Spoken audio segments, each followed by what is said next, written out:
പെരിങ്ങോടിന്റെ കലാസാംസ്കാരിക രാഷ്ട്രീയ രംഗത്ത് നിറഞ്ഞു നിന്നിരുന്ന V Ravunni Nair, V R Bhaskaran, K Krishnakumar എന്നിവരെ അനുസ്മരിച്ചു.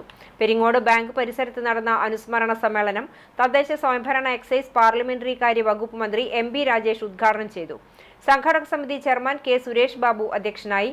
Peringode local secretary A Kuttinarayanan, Nagalassery local secretary VP. Ashraf, Nagalassery ഗ്രാമപഞ്ചായത്ത് പ്രസിഡന്റ് വി.വി. ബാലചന്ദ്രൻ, മുൻ പ്രസിഡന്റ് കെ.പി. രാമചന്ദ്രൻ, സംഘാടക സമിതി convener K V. Parameswaran, joint convener A. Sethumadhavan എന്നിവർ സംസാരിച്ചു.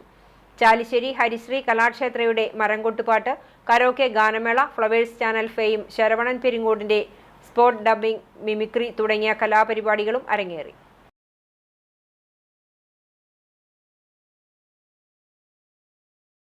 രാഷ്ട്രീയമായി കമ്മ്യൂണിസ്റ്റ് പാർട്ടിയുടെ വിരുദ്ധ ചേരിയിൽ നിന്ന് പ്രവർത്തിച്ച് പിന്നീട്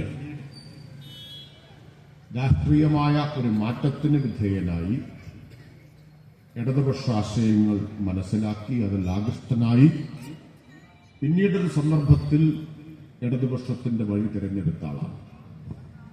ആ മൂന്ന് പേരുടെയും വിയോഗം ഈ പ്രദേശത്തെ പാർട്ടിക്ക് വലിയ നഷ്ടമാണ്. കൃഷ്ണകുമാറിന്റെ വിയോഗം അടുത്ത കാലത്താണ്. ഞാനിതെപ്പോഴും ഓർമ്മിക്കുകയുമാണ്.